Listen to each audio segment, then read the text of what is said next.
Okay guys, food trip tayo ng balot. Kaluluto lang. So, kain tayo. Ay, dito pala.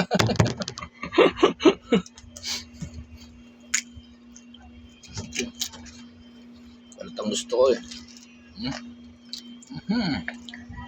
May sabaw yan? Sarap.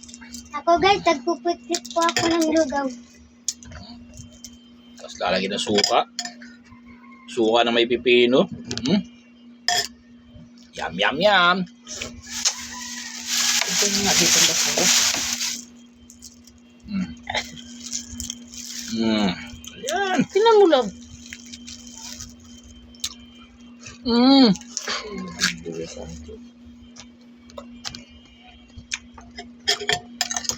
Pino. Pipino na talaga ang kain ko.